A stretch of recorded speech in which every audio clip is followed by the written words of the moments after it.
All right, so last time we're going to try this goddamn shit, man. This shit got to work, man. Google all day, you know what I'm saying? YouTube, you know what I'm saying? We in the trap, you know what I'm saying? Slinging them birds. We making these raps. We making these businesses. My man about to get married. You know what the fuck going on, Paul? You here with me right now, man? You know what I'm talking about, give me 16 bars, man. No, give me 4. Give me 4 right now. No. I sell the heart in the streets. I do it in my sleep. I keep it so neat. Ooh. I do it for the streets.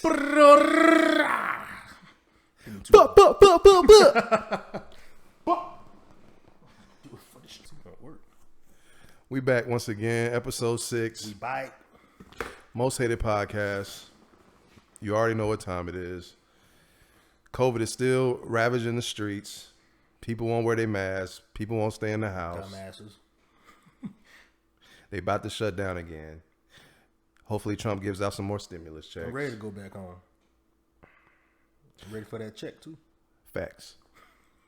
That generous check he keeps talking about. Most hated podcast, episode 6. I'm Kenos Davis. I'm here with Paul Honeywood. You already know who it is. I know we took a little break. You know, we got a lot going on. Work. Technical difficulties. Other business ventures. Get my jump shot back. Facts. So today, Paul, I know you've been having a lot on your mind, so I'll pass it to you, and I want you to set us off today, man. Well, first off, how you been doing, man? We've been gone for a while. You've been missing in these streets. What's up? I'm doing well, man. Just been doing a lot of fishing lately. Probably been fishing 3 weeks straight every day, either after work or days off. So just been out in nature, man, kind of taking these hikes around these lakes and seeing if I can catch a monster, man. That's pretty much it. I've been seeing the videos, but my fridge is still empty. What is fishing? You know, it's so funny that you say that because one of the last pictures I posted of the fish I caught, a guy was walking past me right as I pulled it out the water. And he was like, "I'll buy that from you. How much you want?" And I was like, "What?" I was just like, "It don't matter. Whatever you got." I was gonna put the fish back anyway. So the guy ended up paying me like $20 for the fish. Right. Yeah. So I just went and blew it on more fishing stuff. I done told you I want some fish. I got you. Now I know. Me that 3 months ago. Now I know. So I'm gonna keep my bucket with me. You know what I mean? And we're gonna serve you up some fresh fillets. You know what I mean? Man, I don't care what it is. Like Captain D's. You Captain D's? Okay. I don't even know they still open. But, but you right. doing nothing for anything for the 4th? Well, first off, I mean, I ain't really no, holiday guy, so I think like most black people say, shoot, we got a day off, so we barbecue. So if I find out about some festivities, I might partake. You know what I mean? It just depends. Kind of wake up and see where the day leads. I'm just chilling. Like we gonna me and my homeboy, we're gonna go out with some family and friends and just get a little reckless. I'm just playing. We probably gonna shoot some fireworks. That's about it though. But like I said, it's just another day. Get some sleep. Right, facts. So anyway, let's start this off right. What you got on your mind? I'm not gonna lie to you, man. I'm mad. You see the NBA 2K covers? I think I saw Dame as one of them, and then I think I saw Kobe as like a special edition. Okay, so you didn't see the other one? Nah. Who was the other one? You know who it is, man. Who?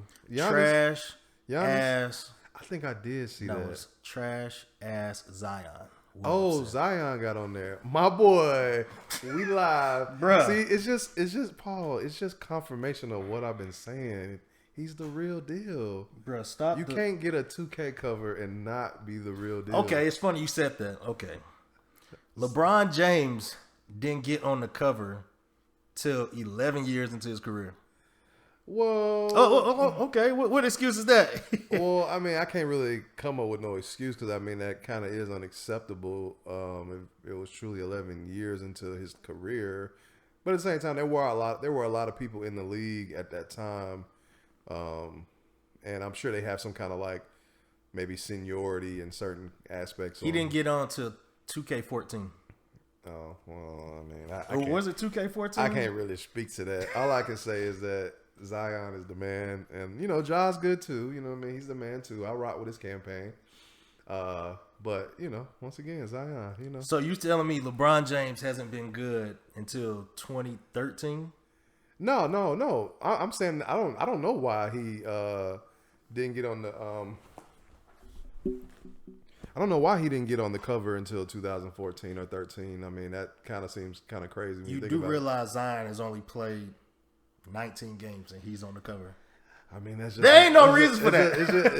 It's just more of a statement, bro. That's it's trash, just more of a man. statement, Come on, man. That's he disrespectful. He the truth. I was watching his highlights the other day. He's a man. He's a man child. Okay, so for those who haven't seen it, like you said, Dame is the PS4 Xbox. I think Zion is the next gen, which is the PS5 and the Xbox, whatever. And then Kobe is the Mamba edition. He get 2 covers for Mamba edition. One of those players shouldn't be on there. It's Zion. It's Zion. I mean, you're entitled to your opinion, and that's to be respected. But you got those who aren't opposed to it as well, and obviously the people at 2K ain't opposed because they put them on there. They trying to sell tickets, like they trying to sell games. I don't think that's what it is. I think everybody likes Zion. I think everybody does. I think most people enjoy. Everybody's not Zion. Like Zion. I think majority of people enjoy and play. 19 games. And I'm still shocked that you do not like Zion. Like, it really blows my mind. I don't see it, man. I don't see it. But have you seen his new pictures? Zion's new pictures? Mm-hmm. No. They say he was in good shape though. They say he done bulked up a little bit. I'm talking about like slimmed down. But bulked up. Yeah. Yeah. I mean, he's young, so he gotta trim that little baby fat he got. I mean, I'm surprised. I'm surprised, but it means nothing to me. Oh, I mean, it just means he gonna come out and dominate. I mean, So you think they're gonna make the playoffs? I don't know. I was looking at kind of how they set it up for that 8th and 9th seed. They're not making the playoffs. But you do realize that the way they got it set up, it gives the advantage to the teams that are out. I told you they want Zion in the playoffs. I'm just saying. So, because I think they said that in order to get the 8th seed, and don't quote me, you can look this up maybe as I say this, but you have to be like 3 or 4 games over the 9th team for you to solidify that 8th spot. And if you don't, then you in that 9th spot, the 8th and 9th spot, kind of go and play like a head-to-head. Yeah. And if the 8th slot team loses, you have to play them again in order to solidify it's knocking them out.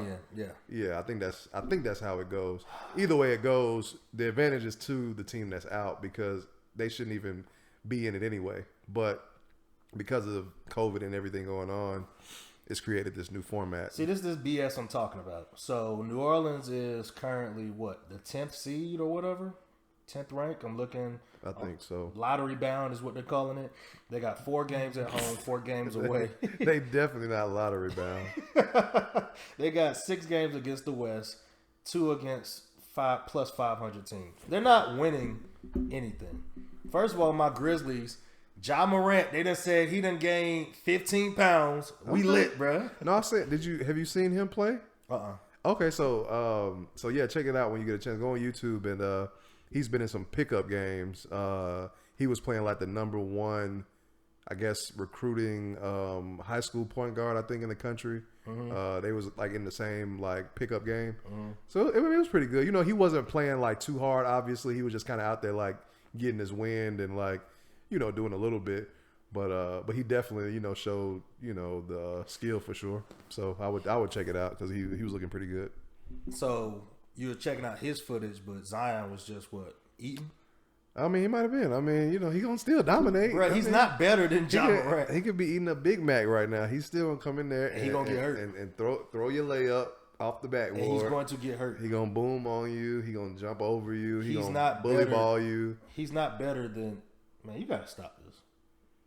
I mean, like I said, I rock with both their campaigns, so it's not like I'm, one or the other. So right, you're just, you're a staunch disbeliever. So everything I've said about basketball has come to fruition. It hasn't. It has. It has. It has. I said the Bucks were gonna lose to. I said, what's his name? Kawhi was gonna win the East. Right. And beat Zion. Beat Giannis. But I mean, that's easy though.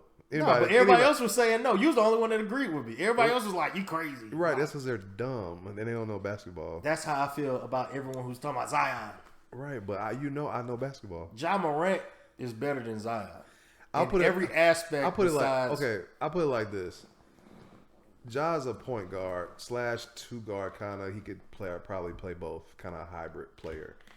To me, those positions within themselves are probably the positions where you're going to be the most versatile as far as on the court. You're going to be the one that's distributing the basketball. You're going to be the one who, making decisions. You're going to have some type of dribble, some type of shot, some type of athleticism. And it's like, for Zion's position, I feel like to think that he has to be like the shooter, it's like, come on. Like, not everybody is a shooter. Like, it's rare that you get a tall, he doesn't have a position. Muscular player. He doesn't have a position. Well, I'm saying, we know he's not a point guard. We know he's not a 2 guard. No, I meant Zion. Zion. That's what I'm saying. That's what I'm saying. We even though he might not have a position, we know for sure he's not a point guard. We know for sure he's not a 2 guard.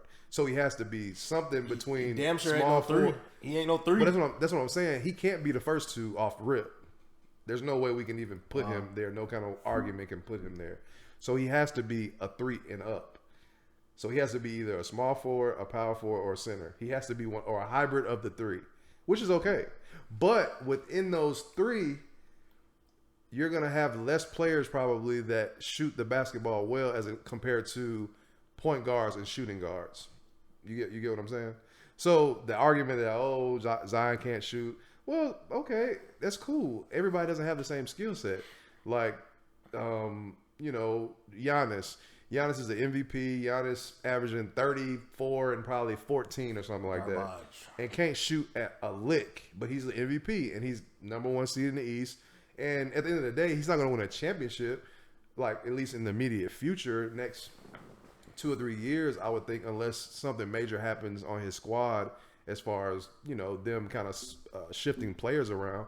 But nonetheless, he's still a superstar in what he's good at. And whether you like him or not, I mean, that's your opinion. I mean, I'm not a Giannis fan, but I can't deny that he's a great player on some level because, I mean, the guy's the MVP. It's kind of undeniable at that point. So same thing for Zion to me is like, he can't shoot. Shot might be ugly. He might shoot like Draymond. He might shoot worse than Draymond. But they both shoot like they got Ninja Turtle backpacks on. Like, that might be the case. But at the end of the day, you can't deny that when you see the dude on the screen, he stands out. I'm going to tell you this. I think it's more of the media hyping this man up than it is his game. Because, I've told you this before. I've watched Anthony Bennett, number 1 overall pick for the, Cleveland Cavaliers. I looked at his highlights when he was at Las Vegas. I know you're going to say, I told you, he looked just like Zion, minus the dunk. He had more skills. He had a better shot. It's the same thing. The only thing is he just wasn't dunking. He'd have a Duke jersey on. That's the only difference. Well, I mean, okay, so say if somebody looks at that footage, right? Like, they might say, okay, this looks comparable. But at the end of the day, a lot of players are going to look comparable from, the videos you watch. Like, because that's the interesting thing about sports and especially hoops to me is that, like, if you go watch, if you go pull up a video of Dame Lillard or really anybody, say Trey Burke, the dude that came out of Michigan who, in college, he was a flat out star. You know what I mean? Yeah. I don't know if you remember Trey Burke. Yeah, I do. They won a championship that year, didn't they? I think they were in the game. I don't think they won it. I think they lost in the championship game because I don't think Trey showed up. But I do remember them going far. But the point I'm trying to make is that if you were to go back and look at Trey's video, like his pre-draft workouts with the NBA, and if you look at a lot of guys, if you watch those tapes, a lot of them dudes don't miss at all. Like when they in them settings like that, you would think, these kids look like the next Jordan, Kobe, and Iverson, whoop-de-whoop, because they literally, for the most part, don't miss a shot in their pre-draft workouts.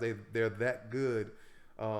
They're that, well equipped to show their skills in that way. So the point I'm trying to make is like that Anthony Bennett on video can look like Zion, but at the end of the day, once you get to the league, it has to show some type of results. Like the same thing we saw has to translate. And that's the thing about Zion. It wasn't like Zion was like Anthony Bennett. He looked good on tape, and he came to the NBA and didn't do nothing or ain't doing anything. He came in the league and is dominating grown men. Like we can, Paul. Okay? This is what I'm saying. Okay, let's be reasonable for like 10 seconds, and then we can go back to being. I would say if you look at Zion's video or his game tape when he plays Giannis or he played Bron, did the guy not hold his own? That's all I'm saying. He held his own. But people calling this man a Hall of Famer. They saying, I'm like, bro, he ain't even played 25 games yet. Okay. Like, come on now. Like, let's calm down. I give you that. LeBron wasn't even getting this much credit, and he almost had a triple-double his first game of his career. That's a fact. Like, come on. I give you that. I mean, I can see what you're saying. I mean, I think the media does play a role in it. I just think that the media is, like, just like fans are, you're always ready to, like, see new blood and see like the next generation that's going to push the game forward after, you know, our favorite players are gone and retired. So I think it's just an excitement thing. Like, you know, but not just the excitement thing. Like, I get excitement. Like, I'm excited about Ja Morant. Right. Exactly. But I'm not saying he's the greatest point guard of all time. He's the next phenom. Right. Like, but let me say this. What? To add to your campaign, right? When I look at Ja and Zion, I feel like they are going to be Hall of Famers. I know, but what I'm saying is they got Zion like, oh, he might be top 3 all time. I'm like, come on now. Like, okay, let me say this. Come on, man. Let me say this. In my mind, I don't have him top 3, so I disagree with that whole thing. But when I just look at how, like, my eye test, when I put eyes on him on video, he does have a type of play that you would kind of look at it like, this dude might be like top 20 all time. Okay, I get that. But you also have to put in like, all right, so I put in multiple things when it comes in. Like, I think of the good and the bad. Okay, he's athletic. But then the bad is his knees going to hold up. Right, exactly. He doesn't have a jump shot. Will he ever get a jump shot? What team will he be on? What position is he gonna be stuck at? Right. Like, I'm talking about everything. Right. Like, honestly, I don't think his knees gonna hold up. I don't. He's gonna have that Blake Griffin effect. Like, all that, like D-Wade. You've seen D-Wade. I said it when he was younger. I said, this dude better come up with a jump shot because all this jumping is gonna hurt his knees. Facts. And that's exactly what happened. So, I mean, I think it's more of the media why I don't like Zion. Nothing against him. Of course, he's a kid. He ain't cocky or nothing. Right. But I'm just saying. And really, he's very humble. Yeah, he is. You know what I mean? Yeah, he is. That's, and I think, not to cut you off, but like to that point, it's like that's what I like about Zion and Ja and like Luka Doncic is that like if you really pay attention to them, like they got some really good personalities. Like they seem like really good people. Yeah. And I think that's like a good thing, you know, for that future generation. I think the league isn't. But that's why I said I don't like Giannis either, because Giannis, every time he do something, he's snarling, he talking. And I'm like, bro, you suck. Like, I mean, don't get me wrong. Like I said, like I was a fan of Giannis before he kind of got the fame. I kind of, you know, saw him as this tall guy. Jason Kidd was coaching him at the time, and I thought that Jason Kidd could really get him to that next level, which I think he did before he was ultimately fired. But it's not that I hate Giannis or anything like that. I just don't connect with him just from a playing style perspective. You know what I mean? I don't enjoy him playing. Like I don't enjoy watching him play. It's boring. It's pathetic. Like and I mean, don't get me wrong. Like I've watched some footage of him and been flat out like in awe of some of the things he's pulled off. You know, mostly obviously in the paint. You know, because he's so tall and he has such a long reach. Like he'll go up. And then all of a sudden, like, he's dunking on you, but you're like, how did he even reach that far? You know, like, he does these, like, real athletic feats that, you know, shows that why he's who he is as far as being an MVP. But I always say, if I can stop you, like, I'm not saying me, I'm talking about, like, a normal basketball player. Right. Whereas if I just sit back and just, as long as you don't get in the paint. Right. Like, come on now. Like, you really one-dimensional. Like, Giannis, if he ain't in the paint, he is useless. I tell people all the time in clutch time, like, 5 minutes left in the game. He ain't even part of the system. Right. He in the go sit in the sideline or go sit at the 3-point line. Like no one's paying attention to him. Yeah. Because he can't do anything. Yeah, you know what's funny about Giannis now that we're talking about him? Like, I think he would do so much better in a system where he has like it doesn't have to be a superstar point guard, but I think if it was a player who could truly be his running mate, where like he's the recipient of those passes, like Chris Paul or something. Prime yeah, Chris yeah, Paul. like where like Giannis doesn't have to focus on like passing the basketball for real. Well, he does everything. That's what I'm saying. Yeah, that's what I'm saying. I think he would, being that he can't shoot, because that's the thing about like LeBron is like people kind of was trying to compare Giannis to LeBron. Like, oh, is this the next LeBron? It's like, well, LeBron ain't the greatest shooter, but LeBron can shoot. Yeah, you know what I mean. It's like Giannis, he can't shoot at all. Yeah. You know what I'm saying? Like he can make the occasional shot.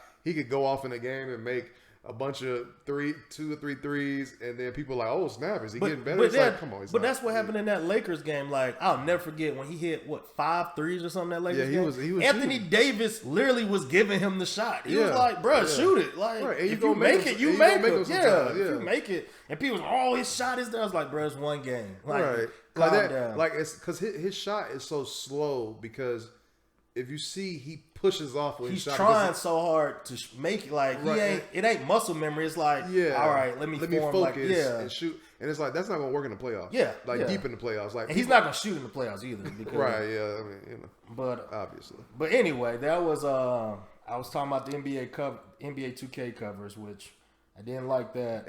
And one quick point, shout out to Kobe, man. Like, I've been thinking about Kobe lately, and my dad bought me the Mamba Mentality book. I gotta go through that and read that. I don't know, man. Like, it's still unbelievable this man's gone. You know what I mean? Like, you know his documentary is coming out. I think the 7th, July 7th. Okay. Actually, it might be today. Okay. July 3rd. Yeah, I had to check that out. Man, it's crazy because when he died, it was like, dang, the year just started. Like, this is terrible. Right.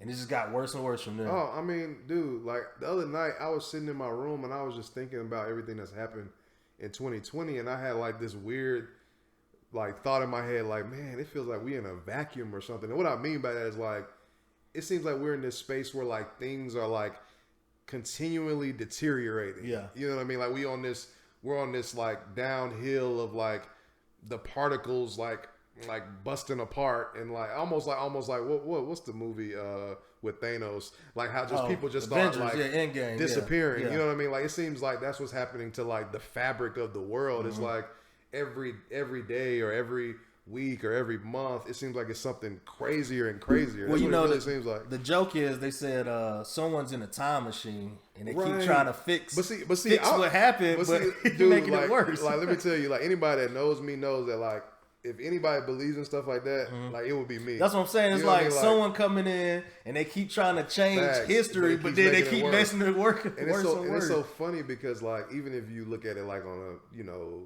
a joking surface level, if you look at a movie like Back to the Future, right? Like one of my favorite series, like that's pretty much what was happening in that movie. Mm-hmm. I believe the first time they went into the past, and of course the doc told Marty not to do anything.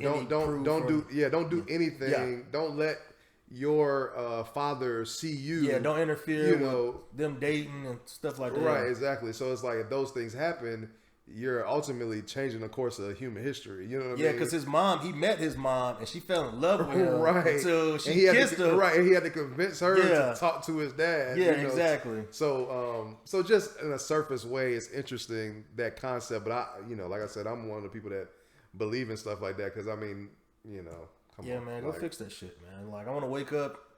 We don't have to remember it, but Kobe coming back. Like I know, man. It's crazy, man. Like I said, man, I've been thinking about just Kobe lately, and just what he meant to the game of basketball, and just how big of an icon he was. Like I don't think like we've had sports tragedies, and I think we might have covered this before a little bit, but like I don't know any other tragedy like between. It's real sad as like a sports fan the last few years because like we've lost Kobe, we lost Stuart Scott, who was my guy. Like, oh yeah, Stuart Scott was my guy. Like, there's not a lot of people like I mess with Stuart Scott.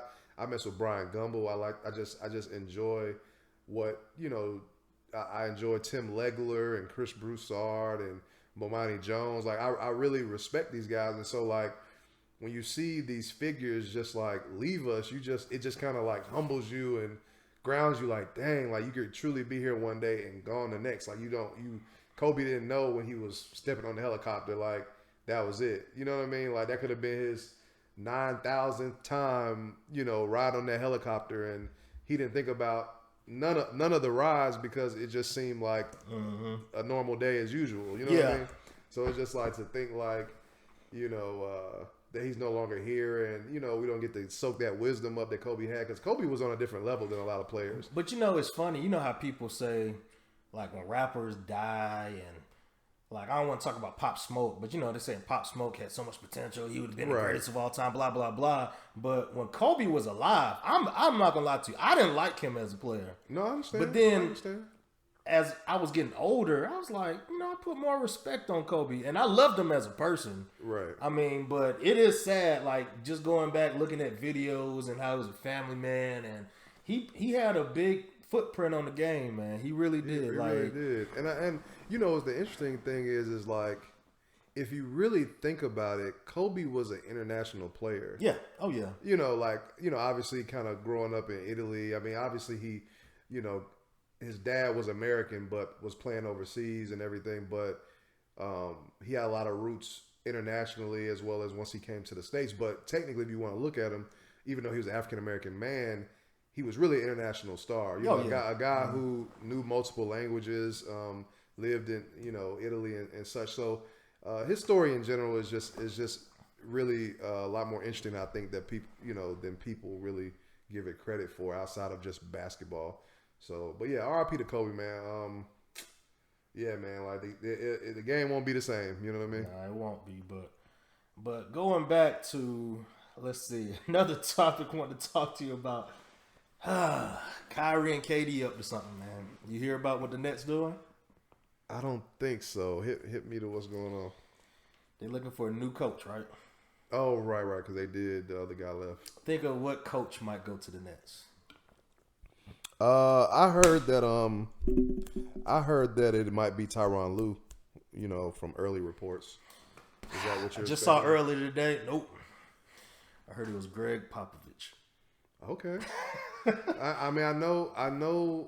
I saw a title for something that they were talking about on First Take, asking was the down slope of what's going on with the Spurs is that Greg Popovich. I didn't click on it, so I don't know what they said. But with that being said, though, like no matter if you want to put blame on Greg Popovich for what the Spurs are doing right now, I always feel like you can never count Greg Popovich out. It's just that sometimes you just don't have the right pieces. You know what I mean? Like you're not gonna have the right pieces every single year of your career. So we see a lot of injuries too this year too. Yeah. So I mean, of course you're not gonna be a top seed or super competitive. Like it's gonna be some years like that. Also, LeBron James came over there too, so that's another thing. Well, yeah, he shifted the scope of things. Yeah. So I mean, the Rockets were doing the Rockets. Who else? Golden State was trash. So. But man, them trying to get Pop, that'd be a good move for them. It would be.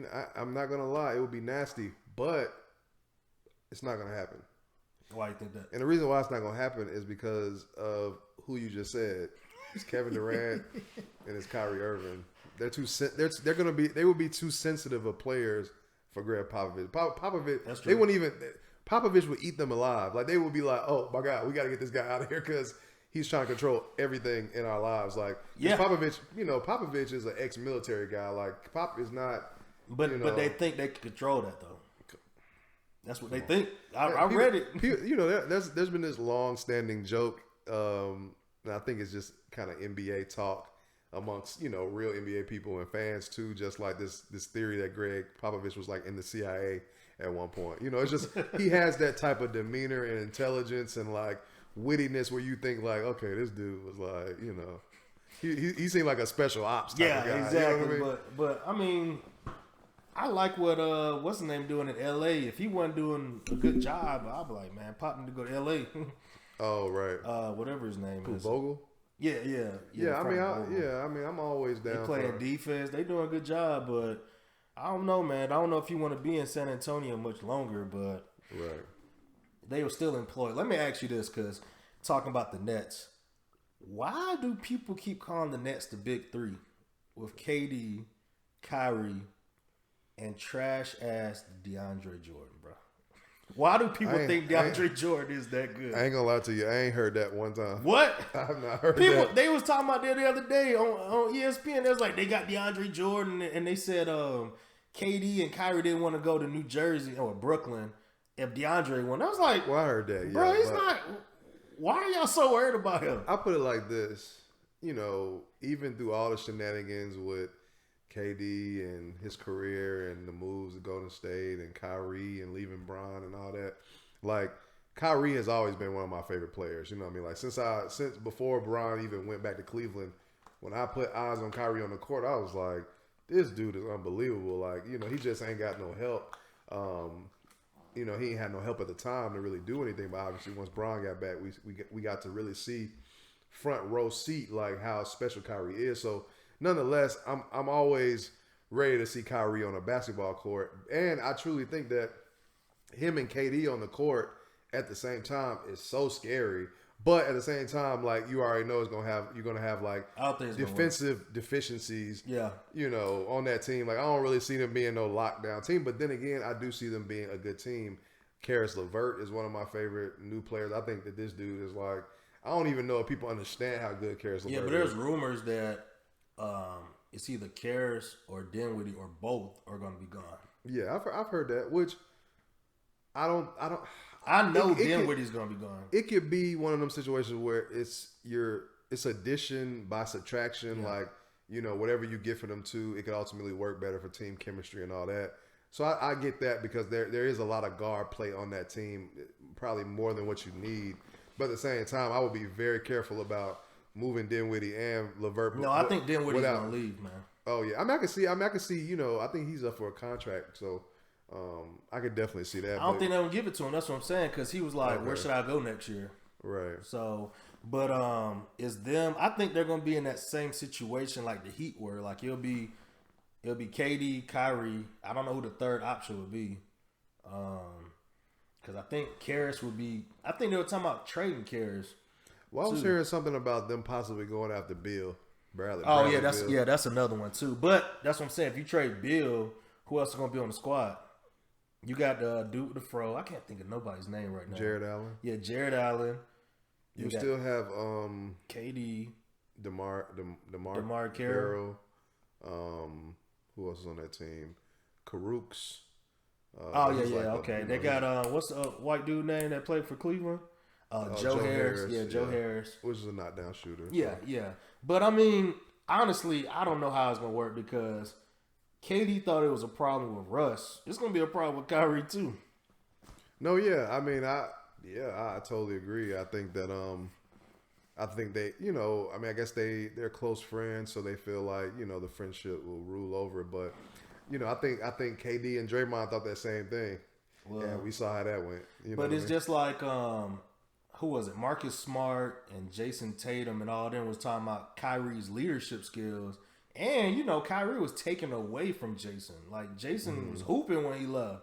Right. So, I don't know. And KD, I don't think it's going to be a good year with KD. You know, that Achilles injury, I don't know. He got a lot of rest on it, but they're going to be a top 5 team. But I don't know. Yeah, for sure. Yeah, for the sure. East is still weak. I mean, like I said, I think it'll be enjoyable to watch, you know, just from a pure basketball standpoint, like watching two of the top players, like, you know, doing what they do at their jobs. But who knows? We'll see. I mean, you know, LeBron is still kicking for the time being. I don't, you know, Kyrie's gonna get hurt.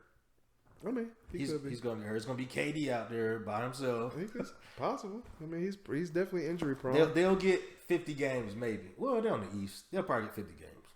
I can see that. But anyway, for that, so you looked at any of the what's gonna happen with the NBA playoffs? Who you got over there? Winning it all? Yeah, you heard Giannis telling some this is gonna be the hardest. This is gonna be the well-deserved championship. I do believe it because of all the shit they're gonna have to do. Yeah, I mean, it's definitely they about to go through. I mean, we've all been tested so far, obviously, with everything that's happened. But as it relates to the NBA, like, yeah, I mean, they're in crazy circumstances. Having to be away from their families, and the cases of COVID are skyrocketing in Florida. So it's definitely going to be one of those. There's going to be a lot of paranoia. I think they said the other day that 25 players out of all the players included in the restart had tested positive. So, there's already that's happening. So it's already kind of, putting the spotlight on the NBA and definitely how they're going to facilitate this whole thing. You know what I mean? But I think what Adam Silver did this week was a horrible move. Okay, what he did took the security away. He was like they got free reign. They can leave and go as they choose. Oh, you mean as far as the players? And I was like, nah, you don't need to do that. Yeah, I mean, I think because at first he had security and he was like, they're gonna stay in this bubble, but now we taking security away. So yeah, because I think that that was gonna be a hard one to get past, like big name players where like players that got power and they like. You trying to like restrict what we can do? Like, come on, like, yeah, they not. But the big ones that's taking it serious ain't gonna really go anywhere. Like, yeah, and I think it's one of those things where like it's almost like a parent who doesn't press their child, like try to keep them sheltered. Yeah, they're hoping that by not doing that the kid just makes a good choice. But I think it's going to be where it's going to be like LeBron and Giannis and all the big names like Kawhi. We know he ain't doing nothing. Right. They'll be at the crib or in the bubble. Right. But then we got JR's dumbass going out, catching it, and then he go back to LeBron, and then hell break loose there. I mean, it's possible. I just hope that, people put on their thinking caps. It's going to be tough because they're going to be down there for 3 months. And you either bring your family or no one else can come with you. 3 months. Right. And that is going to be tough. Like I said, the first 2 weeks of the games is going to be trash. They're going to be out of shape. I wonder who's gotten fat. I know a lot of people done got fat. They ain't doing nothing. So, I mean, I'm sure most people have been doing something, some type of home exercise or got a little treadmill or got some little weights or something. All these players that talking about, I don't have no equipment at my house. I guess that's understandable because I guess you got a whole facility that you go to, so you ain't got to have it at your house. But I'm sure most of them got some type of something right when things hit. Well, someone in Cali, some billionaire, they won't name who it was, he made a copy of Staples Center facility, and he let the Lakers and other people go in there and play. That's just a rumor. I heard is very true, but so of course LeBron ain't just sitting around. He doing something. AD probably. I've seen AD and he done got way bigger. I don't even talking about fat. I'm talking about like swole. I was like, dang, what AD been doing? Yeah. So I don't know, man. What you think about Henny, man? Anything's possible. I mean, due to the circumstances, it is what it is. It's not like I hate JR. I'm actually a fan of JR. I think JR, to me personally, has one of the best shooting forms I've ever seen. Like, if you watch him shoot the basketball, you're like, there is no improving on his form. Like, he has one of the best. Like, to me, his form is up there with like Ray Allen, and like it's that crisp of a shot. But yeah, I'm a JR fan. I just obviously he does dumb things that get him in the hot water. Obviously, we know the last time we saw him on the big stage, he forgot time and score, and I was watching that game live, and I kind of didn't know what was going on because it's like you watching it and you seeing him doing what he's doing, so now you confused and you like, did I know time and score? Like he just confused me. You see what I'm saying? And so it was like that. Even though I put it like this, at the end of the day, and I think this is what Brian and whoever has to realize, or maybe they already did realize, they weren't going to win that series anyway. So yeah, but it's better to get that win, right? Yeah, I mean, because that's arguably Brian's greatest game he's ever had. I mean, the dude was. I remember that like it was yesterday. Like I remember the clothes I had on. Like I remember where I was, and I could not believe my eyes. I was like, this man is going off. Can nobody stop him? Yep. KD can't stop him. Steph can't stop him. Clay can't stop him. Draymond can't stop him. Nobody can stop this man. I had never seen nothing like it. I'm like, he was ready. I'm like, Jordan was balling, but like, I don't know if I ever seen nobody dominate an entire team like that, like by himself, 51 strong. But that's why I said, man, JR was on the Warriors that night, man. Right. He ruined that. JR man. was in the clouds that night. JR was. So you think he forgave him? Yeah, I mean, like I said, they weren't gonna win that series anyway. Obviously, it spoiled, them kind of coming into Golden State and stealing that first game, which could have altered the series where maybe they win another one, or maybe they make the Cinderella run. Who knows? But ultimately, if you look at it logically, they weren't gonna win that series anyway. So, water under the bridge. I guarantee you, it ain't water under the Henny Bridge. Bron done had that talk to him. I guarantee you he done had that talk to him. He's had a lot of time. That was what, 2 years ago? 3 years ago? 2 years ago. Yeah, so I mean, I don't know, man. You seen them in videos riding bikes together, him, AD, and LeBron. So But this is before he got signed. Yeah, they buddy. That's off the court though. Yeah, I mean, it's cool. I mean, but back to the bigger point. So Avery Bradley, you're my guy. $100,000. Like, I've been yelling Avery Bradley name for 2-3 years. Like, can somebody please pick up Avery Bradley? Avery Bradley, two-way player, on-ball defense. The dude is a killer. And the Lakers picked him up, and I couldn't have been any happier. I was like, oh my God, we picked up the X factor. Like, right. I'm really in my mind, like, when I saw that, I was like, I don't know if people realize, like, this is the X factor. Yep. This is the dude that takes them over the hump. It's not LeBron. It's not AD. It's not Coach Vogel. It's Avery Bradley. And we saw that right before the NBA shut down when Avery Bradley ripped Patrick Beverley, took it coast to coast, and poked his chest out like, what's up? I'm here. And at that moment, I was like, this is the Avery Bradley that I was telling y'all about. Like, we need this guy. And I get it. Your child, I'm asthmatic. I get it. Like, you don't want to, take that risk, and rightfully so. So we can't speak on him in an ill way because he's doing something respectable. But I ain't gonna make it like I'm not disappointed. I mean, I was mad. I'm talking about Paul. I'm hurt, bro. I was mad. I'm hurt. Like I'm talking about, like I'd rather the season not even play now. I'd rather them just not even do it because Avery Bradley, like at the end of the day, I feel like this. Though I respect his decision, I feel like he could have accomplished it in a different way. Like, leave your family at home, bro. Yeah, exactly. Go do your job. Go home, chill. And then go back home when the season's done. Is it 3 months? Is it somewhat of a long time? I get that. But at the same time, it's like, bro, you got a job, bro. Yeah. This is what you on the contract for. You're not a 13th man that they might play if somebody gets shooting guard, man. Bro. Like you the anchor on defense, bro. Yeah, Brown was mad. I mean, you feel me? But like I'm talking about, like Avery Bradley might not be there next year just because of this, bro. They might be they might tell him like in the meetings, like, yeah, Avery, we get it, we get it. Like we respect it, it's for your family. We got but then they look at they also, as you know about these jobs and corporations, then they gonna look at the black and white and say to themselves, okay, I don't know how much Avery's getting paid right now. I don't know if it's like $8 million a year or something like that. I think it's the vet minimum. It's cheap though. Yeah, it might not be. It's not too much, but ultimately, you're still making bank for playing with a rubber ball. So the point of the matter is that when you look at the black and white, when you look at the papers on the desk, you have this guy on contract and he's been playing well. He's your defensive anchor. He's possibly the X factor. And he's not showing up for work. Like he's getting paid $4 million. Yeah, so I mean that's how do you justify? How do you say to yourself, I'm not gonna go to work because I don't want to endanger my child, but yet you have an option of just leaving your child where your child is, like with the other parent, like, and go to work. Like that's what fathers do. They leave. Sometimes if you gotta leave the family, okay, you leave them around here. Like, okay, I'll be back. I gotta go make this money. I gotta. Take care of us. I'll be back. Right.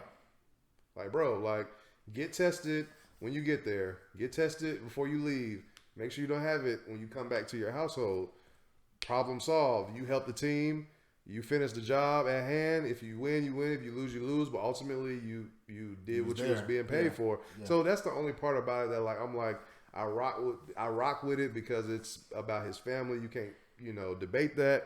But at the same time, bro, like Kobe didn't die this year, bro. And I think that's what a lot of it has to do with a lot of what's going on is that people are really just scared right now. Yeah. You know what I mean? Like people, like I'm seeing it, like people close to me and just other people things that they tell me about how serious they're taking COVID. And I'm not saying that you shouldn't take COVID seriously. I'm just one of those people where I feel like based on the numbers, yes, are there a lot of people that are dying?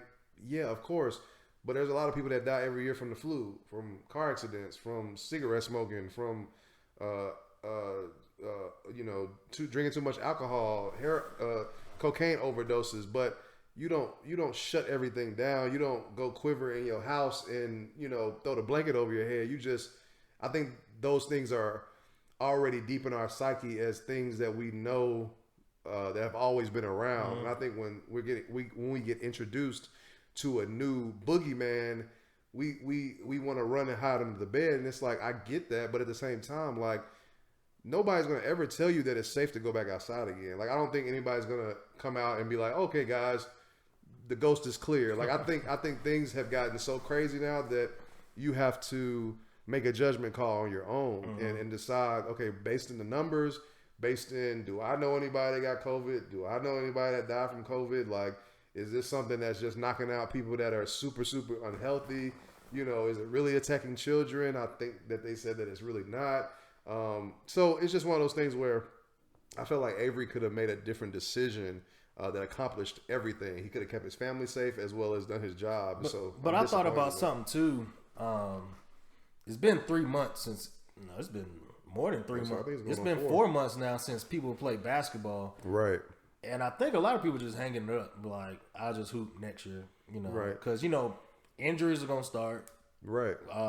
People don't want to go down there and stay there for 3 months. I don't know how much Avery's made in his career, but I think a lot of it's just like, nah, I'm not trying to do that. So, I mean, and like I said, I get it. I just, Avery has never been on a championship contender team. That's my thing about certain players that I like is that certain people I feel like just outright deserve. Well, he's been on the Celtics when they were. Yeah, he's been on the Celtics, but they weren't. I mean, I'm talking about championship like they're one of the favorites. You know what I mean? Yeah. Like top 2 favorite. That type of thing where like they have a legitimate shot. Yeah, I think he was on the Celtics when they were probably playing Bron getting knocked out. But ultimately, like I feel like certain players, like I feel like Bradley, Avery Bradley. I feel like Patrick Beverly. I feel like Damian Lillard. Certain players to me, just based in their heart for the game, deserve to at least be on that stage one time. And I feel like that's what Avery was trying to accomplish. He knew what he was coming into. He knew, oh, this is LeBron James, this is Anthony Davis, this Frank Vogel and Jason Kidd and Danny Green. Like, we might go to the finals. Yeah. You know what I'm saying? Like, everybody knew that. So for him to know that, and I get it, give it up for your kid. I get that. But at the same time, like I said, I think that he could have accomplished all those things without supporting the team. Remember, he was against it from the jump because he was like, it's going to take away from like the Black Lives Matter, the protests. So when he was speaking like that, I was like, all right, he acting like he ain't want to play. So, and then just adding those 3 things, the protest, COVID, and just being down in Orlando for 3 months.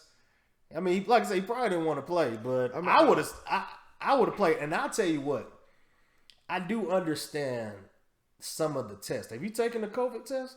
Absolutely not. I took one yesterday, and that was only because the lady was like, hey, you can skip the line or whatever. Right. You can just take it because I was working. Right. And I was like, all right, I guess I'll take one. Like, bruh, that shit hurt. Like, that was a nose one? Yeah. Like, I heard about it. I heard it's one of them brain touchers. Bruh, I was literally crying. Like, I wasn't like boohooing crying, but it's like it gives you that reaction. Yeah, like I mean, my nose was running. Yeah, and it hurt, and I was like, I can't do this every day. Like that's crazy. And see, that's my thing about COVID, and we ain't got to linger too long with COVID, but it's just so much information out there, so many different perspectives on it. Some people saying, well, look at the numbers. The numbers show that it's no worse than this particular, virus that hit in this particular time in history. And, it'll go away, and then you have the second waves and the surges in the numbers, and you have people saying that well, if you've had exposure to any type of coronavirus in your life, you'll test positive if it's in your system. So it won't even be COVID-19. It'll just be a version of. Now I will remember when it first came out, you were sending me all these things like, Paul, this shit is getting crazy. Well, what I'm saying is that, to me, both things can be true. Like, I was calling it the big slime when it first hit, right? Like, I was like, this is serious. Yeah, I know. And don't get me wrong, I'm not saying that it's not serious for some people. I think it is serious for some people. Like, if you're on your last leg, and I'm not trying to be funny, like, but kind of humorous in a sarcastic kind of way. It's like, if you're on your last leg, bruh, like, COVID might just get you up out of here. Yeah. Like, it might be like that. But I feel like that's anything. Like, if you're on your last leg and you get pneumonia just in general, it might take you out. So it's one of those things where it's serious to those who, for the most part, are unhealthy.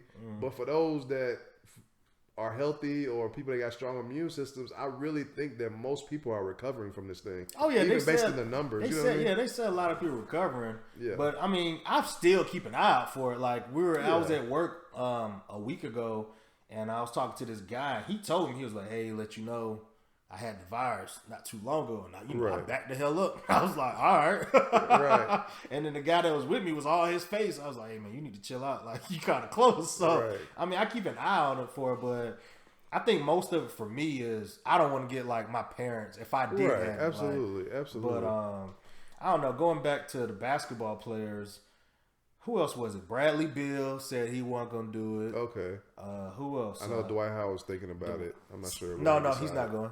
Dwight's not going. He's not going? Yeah, he's not going. And the Lakers said they weren't going to fill his spot up. And I was like, this would be a perfect time to go get Boogie again. Like, go back and get Boogie. Go get Boogie, man. Bruh. You don't want to get Boogie? I'm just, I know I was reading the other day, I know Deion Waiters had been in the process of becoming a Laker right before the shutdown. I think he's on the team. Right, so but what I was about to say was that I didn't, because he was kind of in flux at the time they shut down. I didn't know if him becoming part of the team had been finalized, officially. But based on the article, I saw that he was. So I'm still excited about that because I think he's a killer. He got a lot of heart, and that's somebody I wouldn't mind having on my team. But that whole Avery Bradley thing really blew me. Like, anybody that knows me know I've been screaming his name for so long, just wanting him to be on a team that, like, of course, being on a LeBron-led team, because I kind of felt like people were doing Avery Bradley kind of dirty, like they weren't really appreciating what he brought to the table as a player. But now it's kind of like, I think he played on my Grizzlies. I can't remember. He did. He played on the Grizzlies, played on the Clippers, the Celtics. I want to say I was happy when he was on my Grizzlies. Yeah, well, like because to me he reminds me of Tony Allen. Yeah, even though much better shooter. Yeah, he was a better shooter than Tony Allen. But Tony Allen, like, anybody that know basketball would want Tony Allen on their team. Exactly. You know what I mean? Like, because Tony Allen and Avery Bradley, they really like are that fabric of like Ron Artest and James Posey. Like, they're them dudes that when you need them to do something important in the game, like they'll be ready. You know what I mean? This man was averaging 16 points for my Grizzlies. Like, I didn't realize that. Avery been hooping, bro. Because I remember when I really started paying attention was when he was with the Celtics, and I'm like, I would watch him play, and I'm like, because like I said, I think he was going up against LeBron, and then whether it be when he was with the, I don't think it was when he was with the Heat. I think it was when he first came back to Cleveland. No, it was with Cleveland. It was with Cleveland. And it's like, obviously, I didn't like him from he's on the opposition, but when I would watch him play, I'm just like, this dude Avery Bradley, man, you can't get past him. Like, he gonna rip you, like, and he can shoot a He's little bit. He's a good two-way player. No one mentions. Right, that he just got heart. You know what I mean? Like, you could tell them players that just love to play the game and they love the competition. So to be missing a player like that going into this chaotic time, man, it's just like, man, it's a bunch of BS, like, for real. But we're gonna do what we can do. But you saw the Lakers had an 18% chance of winning the championship. Guess what the percentage with the Bucks? 47%. I said, man, y'all disrespectful. I get it. I mean, I don't see.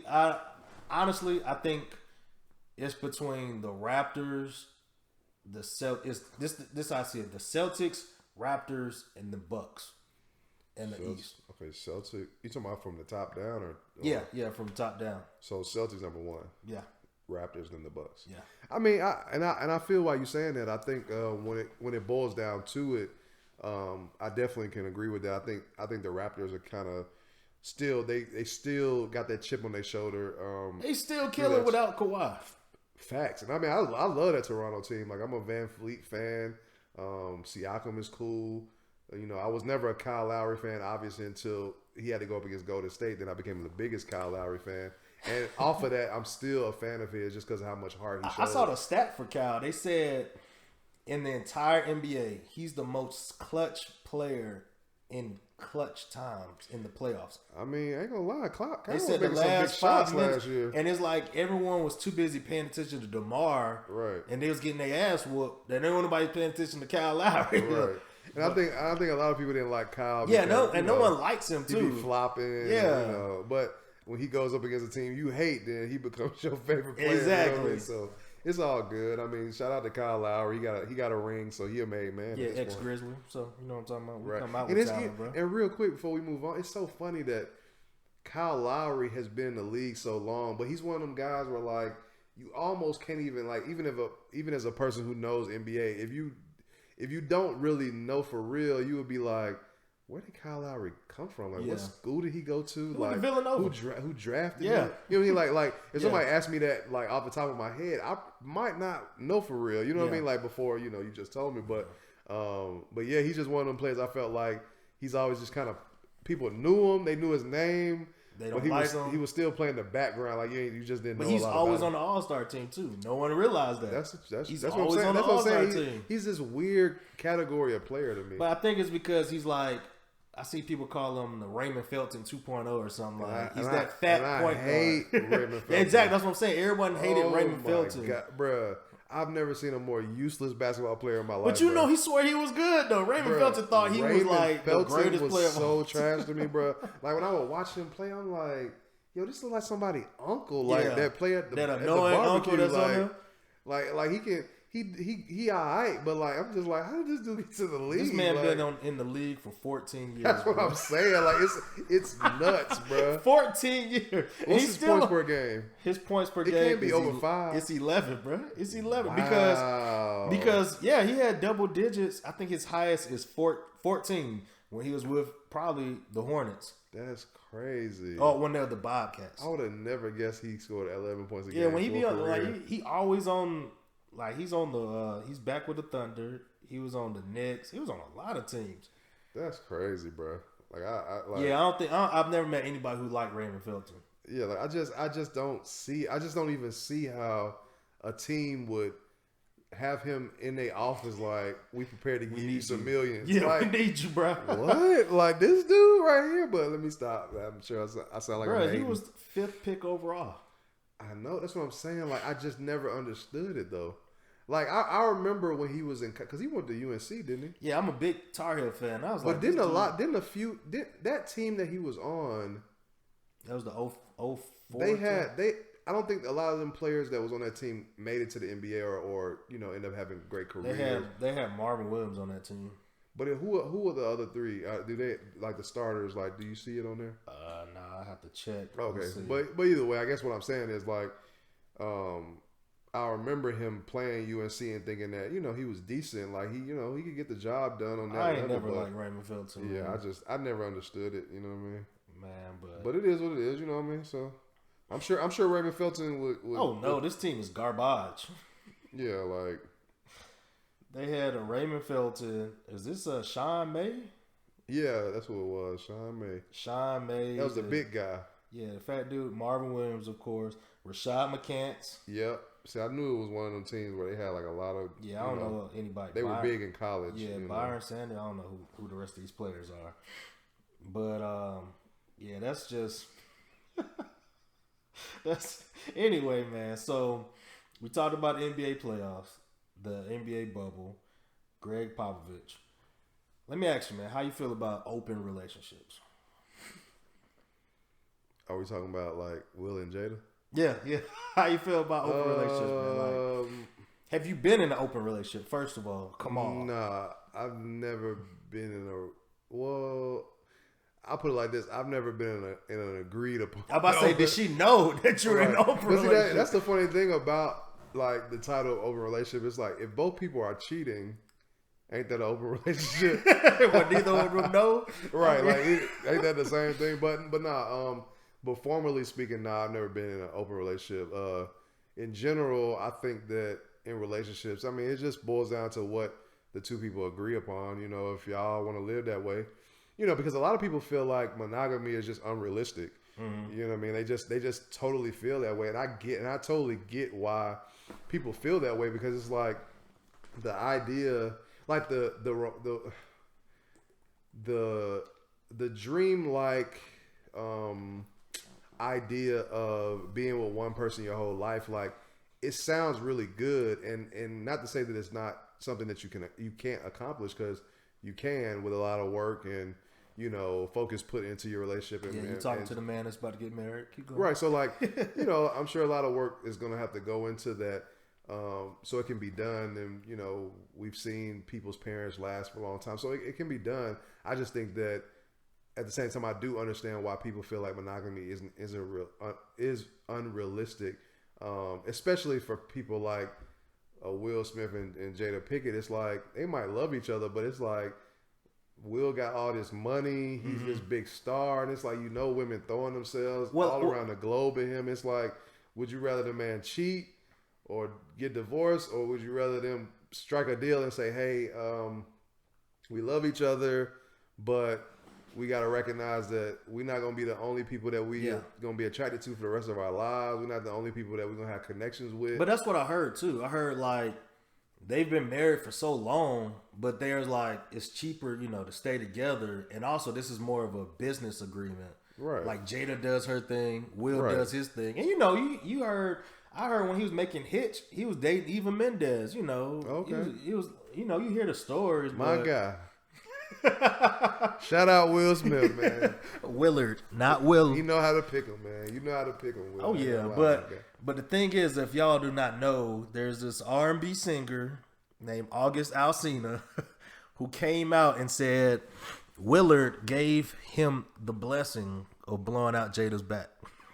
I mean, now they're all denying it now, besides August, of course. Right. But I believe it. Like, well, I put it like this: like, I ain't looked into it too much. I don't really care at the end of the day, but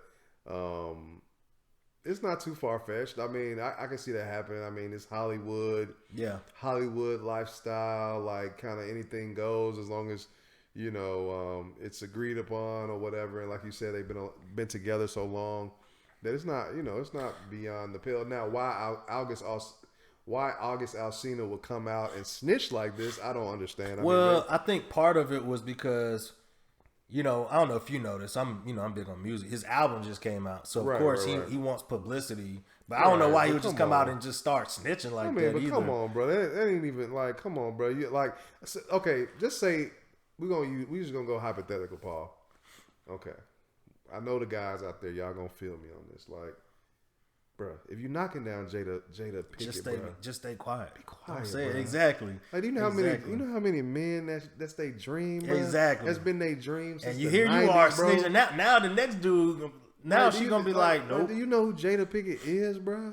Oh yeah. Like, Jada Pinkett is one of them rare breeds, bro. Like, she one of them. You know what I mean? So it's just like, bro, if you didn't got it, bro, just relax. Like, and you can still get it. Like promote a different way, my brother. Like. Yeah, that's crazy, but, you man. know, it's like, I don't know. Like I said, I don't really care at the end of the day. I'm more upset if the shit true. Like, oh man, he didn't got Jada Pinkett. But yeah, it is what it is. I mean, like I said, I believe it. I mean, you know, it's not beyond the pale. So if you had a choice, Kamal Kinos Davis, that's not your name. Would you be open to an open relationship? I mean, knowing when you make an agreement. Okay, I'll put it like this.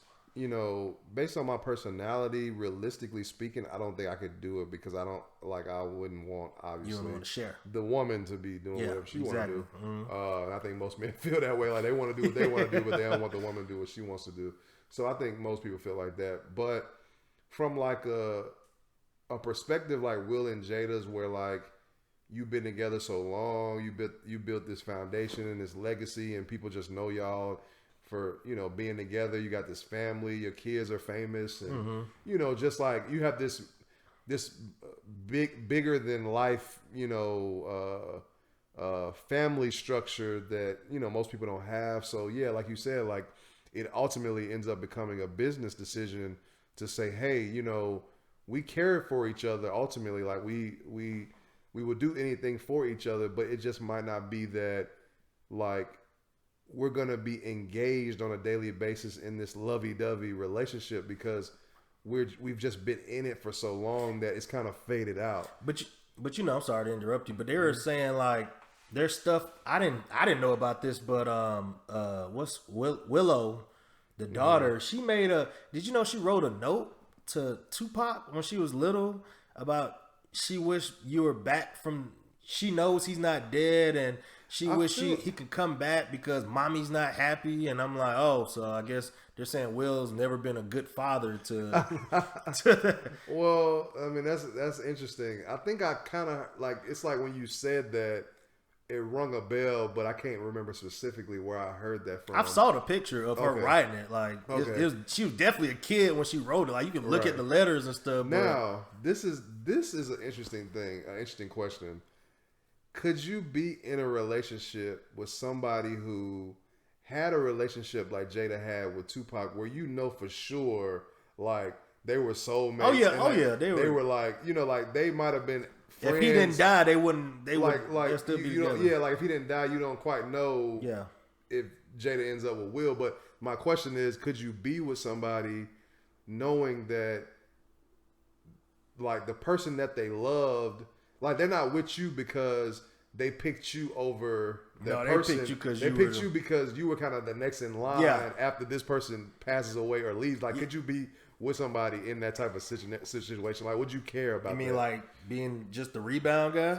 I mean, see, a lot of people would probably be like, it's not that you're a rebound, it's just how life is. But to me, it's like, it kind of is like that. You know what I mean? So, because I mean, even, I think they asked Will about Jada's relationship with Tupac, and he pretty much was like, yeah, like, they had an intense relationship, you know what I mean? Like, intense where he knows, like, their relationship was on a different level. You know what I mean? Like, and some people could feel, insecure about that. Obviously, this is Will Smith, so whether he's insecure or not, it don't really matter. He's rich; he can do whatever he wants. I don't think he cares, to be honest. Yeah, like I think when you on that level, like, of course, you as big as Tupac, you could be bigger. So, because I mean, when you think about a Tupac Shakur and Will Smith, I mean, these are two of the biggest black stars ever in history. You know what I mean? So, whether he's insecure about it or not, who cares? But ultimately, that, like I said, that's the question, is like, would you feel comfortable in a scenario like that? Like, would you always feel like you're the rebound? Like, could you be in it and not feel like you're the rebound guy all the time? If you mean from my perspective, or not from a Will perspective, because we already know, like. So who's the girl? Is she famous? Is she like? No. I'm just speaking to a regular situation. Oh, okay. The girl you're with, the last dude she was with, maybe he tragically passed away, or maybe it just didn't work for whatever reason. But for a fact, that she's, because I'm sure, like, with that situation, Jada still is emotionally. I don't think Jada's ever gotten over that. Yeah, that's what I'm saying. Like, Jada's intensely tied to Tupac in that way, as somebody that was her friend, her best friend, soulmate, possible, spouse, at some point or another. We don't really know if they actually dated or whatever, but I wouldn't be surprised, obviously. But yeah, like I said, that's my question is, would you be okay in a situation like that? Would you feel comfortable, or would you have to be like, nah, I'm gonna just have to let this girl go to the next person, because I can't deal with the fact of thinking about, like, her, like, she can't sleep at night because she's still so tied to this last situation. You know what I mean? I mean, yeah, I don't think I'll be able to do it, because I've been in a situation where I talked to this one chick, and she was, she actually came over to my house, and we're sitting here watching TV, and she's like in a daze, and I'm like, what's up? Oh, I'm just thinking about my ex. All right, get out. Get out. All right, that's cool and all. I'm glad you honest with me, but You gotta get out. I feel you. I ain't tolerating nothing like that. Like dead ass. I was like, nah, cause think about it. You don't know if she ever get over him. Like just like Jada she ain't over Tupac. So I don't think so. I mean, there's plenty of women out there, but I don't know, man. I don't think I can do it because, like I said, and that was just me talking to that one chick. I told her, like I said straight up, you gotta get out my crib. Like you ain't about to sit in my house thinking about another dude. I get that. And it's interesting because I feel like that's why it's hard for me to be in relationships. Not from like once you in it, like actually doing it. That part of it's cool, but more so from the fact that like I know that women are super like emotional, so it's like the way that they're tied to different events in their life or different people in their life, like they have these strong attachments, whether it comes from a positive place or a negative place. Yeah.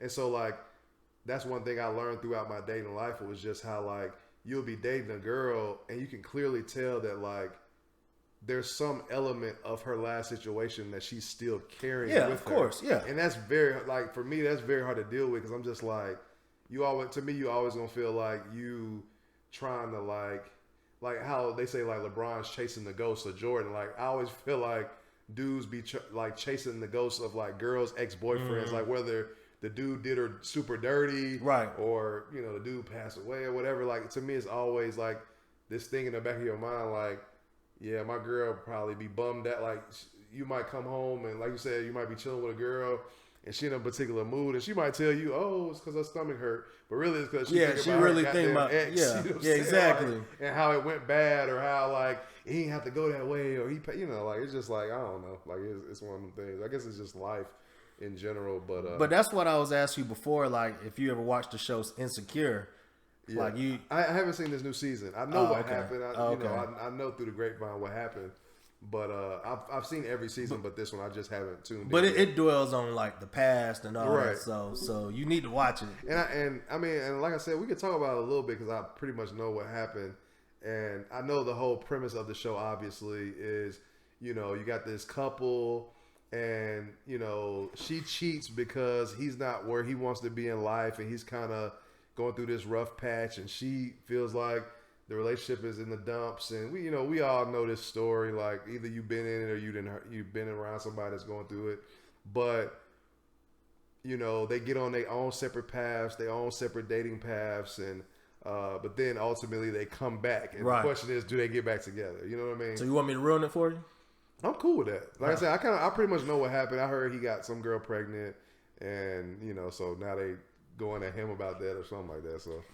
Well, spoiler alert for people who haven't seen Insecure. But so throughout the whole season, was Condola in the last season? Is that the girl from the bank? No, hell no. Okay, this is the one who works with Issa.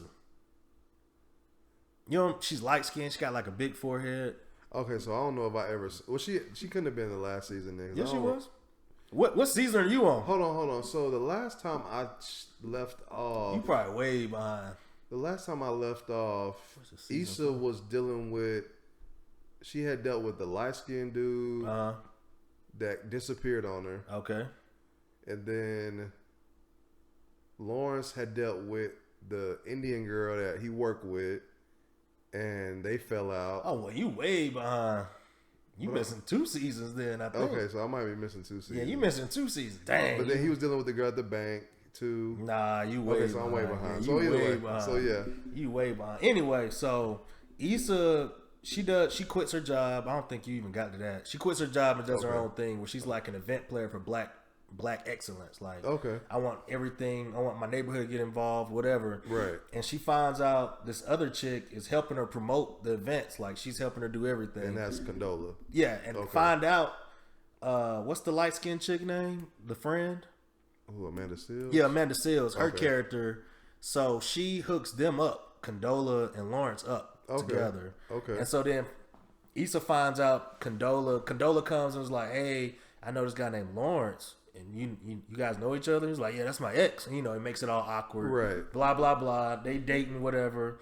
They break up, and they broke up because Condola said, "Hey, if Issa never cheated on you, would you still be with her?" And he didn't know what to say. Yeah, and he was quiet, so they broke up. Right. A few episodes later, him and Issa start dating. Everything's going good. He's about to get a new job in San Francisco. And then Condola's like hitting him up, really trying to talk, blah, blah, blah. Right. Next thing you know, Issa, he gets the job. Issa's like, oh, we might be able to move, whatever. And then he was like, Condola told me she's pregnant. So, I mean, I don't know. I mean, and I think that's why, like, I don't be rushing to watch Insecure. No, it's a lot more shit in there because my theory is the title Insecure ain't about Issa. Right. It's about Molly's trash ass. Like, I've been trashing Molly this whole season. If you see this season, you be like, bruh, I'm sick of this chick. Yeah, I heard a lot of people saying I'm sick of this chick. Like, she wildin'.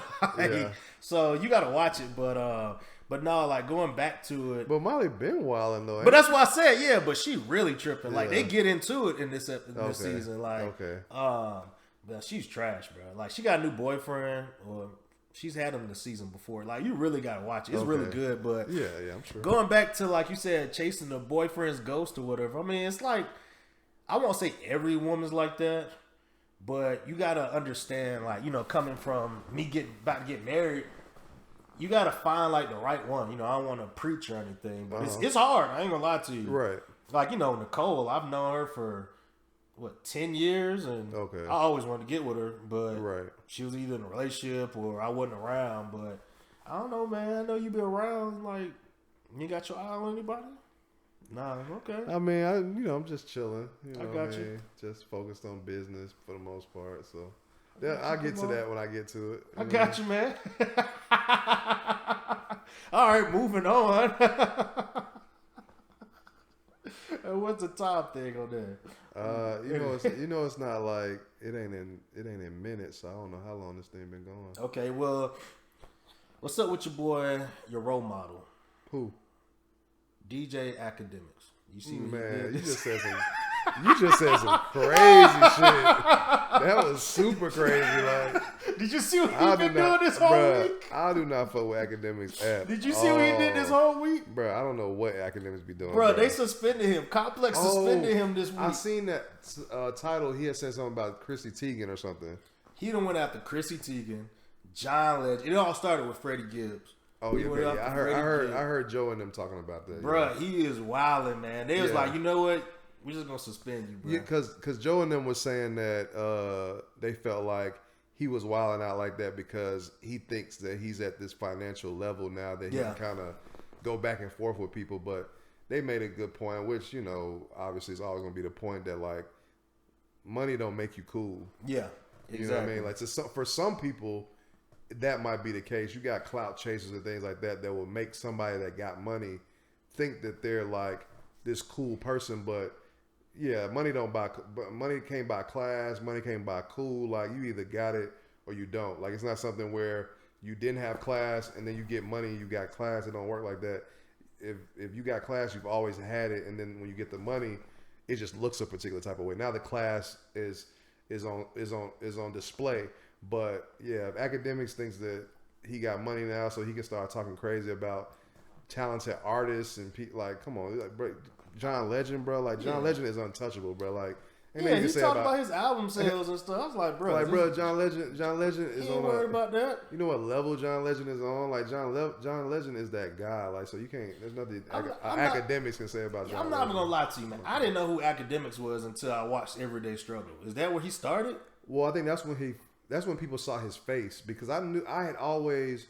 Oh, I have heard of him, but I've never seen him. I would come across his YouTube videos, and, you know, I knew his voice, and I'm just like, I would never really watch it. I've never heard of his voice or anything. I just always saw his name. Yeah, but I was like, you wilding, like, you really talking like he talking to Freddie. He talking real greasy to Freddie. Yeah, like Academics, man. He really ashy. He really just an ashy bum. Like, if you really look at him, I don't care how much money he got. Like, he can't dress. He not pulling no girls. Like, the girls that he do got, they only with him because he got money. Like, you can just tell he's super lame. He's super corny. He has no swag, nothing. Like, dude, this is one of them dudes that, like, you know how, like, in 7th grade you have, like, the matching shirt with the matching hat with the matching shoes, with the matching socks. Like, this is how he still dresses now. Like, he dresses like a 7th grader. So, like, you can't even take this type of dude You hang seriously. out with your boy Tekashi, though. You know, you like Tekashi now.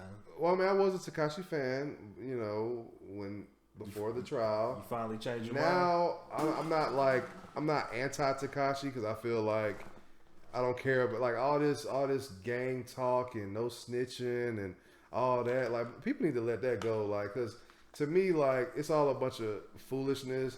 You not like the mob. Like the mob had rules and principles. Like let's get on this for a second, cause I want to just tell people how crazy all that sounds. Okay, like when you're dealing with like the Italian mafia and like Costa Nostra and all these different types of groups and people, like these people got rules and principles. You don't touch nobody's kids. You don't touch nobody's wife. It's all between. It's man on man. Like whatever gripe you got is with the man you got the gripe with. Right. And if you're gonna do business, you do business on the uptick. Everything is everything has a code, and if you don't live by the code, then there's consequences, right? But with these these Bloods and these Crips, like these dudes don't even be having no real principles. Like if Shotty was sleeping with the mother of his children, or if they was threatening to kill him and all this and that, and he's the money maker, he's the one facilitating bringing the money in. Like all of it is lame. You know what I mean? Like all of it, like there was no structure, there was no principle, there was no value in what they were doing. So it's like you have like if you have a group like the mob, they're not putting all their business out on Front Street so that feds can run up in your spot and everybody get football numbers. Like you're gonna have to catch them. They're gonna wear suits. They're gonna stay out the way. They're gonna do things on the hush hush. Then you got these dumb gang blood members shooting up in broad daylight in Madison what is it called, Times Square or at the Barclays Center. And now you mad at Tekashi because he snitched on you. Like all y'all are just stupid. Like Tekashi's stupid. Y'all are stupid. In the story, whether he snitched or not, all that talk go out the window. Like leave that childishness. Like if you ain't got no principles, I don't even want to hear nothing about it. Cause it's all like when he call y'all dirty bloods, all of y'all dirty, whether you bloods or not. Shotty, you dirty.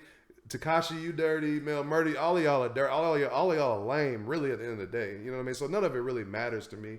Ultimately, I mean, I think Tekashi puts out some good songs, but that's about it. I'm not agreeing with you on that. That's my personal opinion. I heard that was it Trolls with Nicki Minaj? See, I haven't even heard that. Bro, I was in a car and I was like, "What is this?" I said, "Nah, man, this ain't it." Right? He just he just makes like BS. He just come out with some. It's just club music or like this jokey joke troll. I mean, obviously with the name of the song Trolls, but yeah, I mean it's not like a real category of music where like you look back and you're gonna be reciting Tekashi lyrics like, oh my god, did you hear what he said? Like it ain't like that. It's just some fun music. It's just random. That's what. Yeah, it's just random. I mean, you know, that's how it is. Well, I don't know. that music was trash. Like, and of course he did it with Nicki just to get his records up or whatever. I mean, bruh, Tekashi gonna get them numbers regardless. Well, they say he was faking these numbers too, and they called him out on it. It's possible. It's possible. Moving on from Tekashi. I don't know how you like this. Either way, it ain't that important anyway. I ain't really. It ain't that important. But no sleepover. Man, what else you got, man? What else you got? I'm trying to think. We can say this real quick. They need to arrest the killers of Breonna Taylor. Yep. It's kind of starting to piss me off at this point because, like, it should not take this long. Like, justice shouldn't be this thing that has to be debated on and it takes time and all this. It's like, yo, they had a warrant for the wrong house, or I don't even know if they had a warrant. They said they lost the warrant when her mom asked about it. But either way it goes, no, they couldn't find the person who signed the warrant. Right, which is all like how do like this is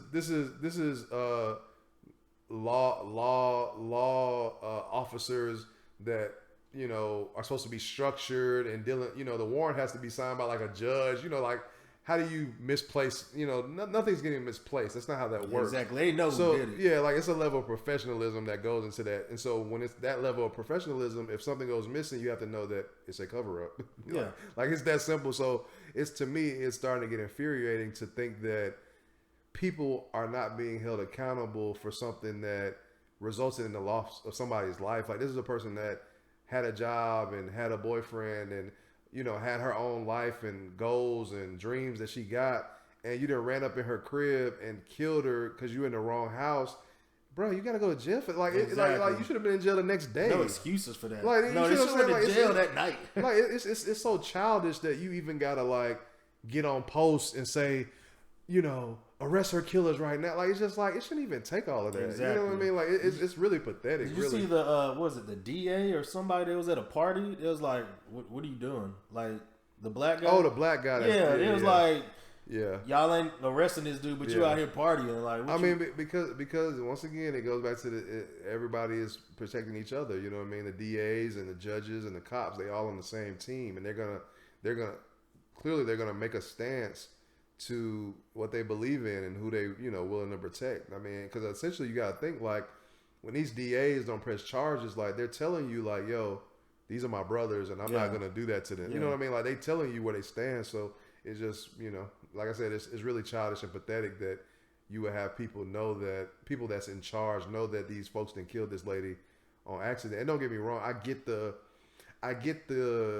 because they're probably looking at it from a, how like when you go into a store, like like any type of retail store, right? Like, when you look at the business aspect of it, like, they account every year for the shrinkage, right? For items that get stolen, employee theft. Like, they factor all these numbers into it, right? There's like a point system they have to go off. Right. Of, yeah. So I'm sure it's the same thing with the police, where it's like mistakes are going to get made, and they account for that. They already know going into it that, yeah, we're going to end up killing somebody by accident, in a raid, or going to the wrong house, or we stop the wrong person on the street and something goes left, and like, they already know these things are going to happen. So I think when they make these decisions to protect each other, it's rooted in them thinking that, well, that guy didn't mean to kill her. You know what I mean? Like, they looking at it like, he was just trying to do his job, and things just went left, and we can't throw him in jail for that. They get real sympathetic